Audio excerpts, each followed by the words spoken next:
ఇదిలా ఉంటే తాజా పరిణామాల నేపథ్యంలో విశాఖ మేయర్ హరి వెంకట కుమారి కంటతడి పెట్టుకున్నారు. తన సామాజిక వర్గం నేతలే కుట్ర చేస్తున్నారని ఆవేదన వ్యక్తం చేశారు. ఆమె వైసీపీ గుర్తుపై గెలిచిన వాళ్లే తనపై అవిశ్వాసానికి సిద్ధమయ్యారన్నారు. ఇలాంటి పరిస్థితి వస్తుందనుకోలేదంటున్నారు మేయర్ హరి వెంకట కుమారి. గ్రేటర్ విశాఖ మున్సిపల్ కార్పొరేషన్లో రాజకీయ సమీకరణలు శరవేగంగా మారుతున్నాయి. ఈ నెల 19న మేయర్పై అవిశ్వాసంకి ప్రత్యేక కౌన్సిల్ సమావేశం ఏర్పాటు చేస్తున్న నేపథ్యంలోనే మీడియా ముందుకు వచ్చారు మేయర్ హరి వెంకట కుమారి. మనతో మాట్లాడేందుకు మేయర్ ఉన్నారు.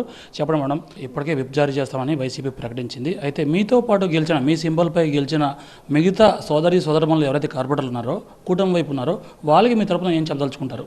కరోనా లాంటి విపత్కర పరిస్థితుల్లో కూడా అప్పటి నుంచి ఇప్పటి వరకు కూడా ఎంతో కష్టపడ్డాను.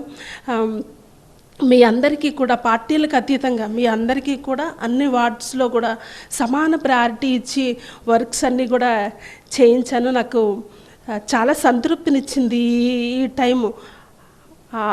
కనుక తప్పకుండా నా మీద విశ్వాసం ఉంచుతారని తెలియజేస్తాను. అంటే ఈ పరిణామం మీకు అంటే చాలా ఆవేదన కలిగించింది. అంటే జనరల్గా అంటే మీతో పాటు ఉన్న వాళ్ళే మళ్ళీ ఆ పార్టీలు మారి మీపైనే అవిశ్వాసం తీర్మానం పెట్టేందుకు రెడీ అవుతున్నారు. ఏమంటారు మీరు? చాలా ఆవేదనతో కూడుకున్నది. ఎందుకంటే ఒక పార్టీ మీద గెలిచి, ఒక పార్టీ సింబల్ మీద గెలిచి, ఒక పార్టీ బీఫామ్ తీసుకొని గెలిచి వేరే పార్టీకి వెళ్ళి మళ్ళీ నా మీద అవిశ్వాసానికి రెడీ అవడం అన్నది చాలా బాధాకరం. అది ఎప్పుడూ కూడా నా లైఫ్లో నేను ఎప్పుడు కూడా దాన్ని జీర్ణించుకోలేను. మీ అందరూ కూడా అంటే నా మీద విశ్వాసం ఉంచి నాకు సహకరిస్తారని తెలియజేసుకుంటున్నాను.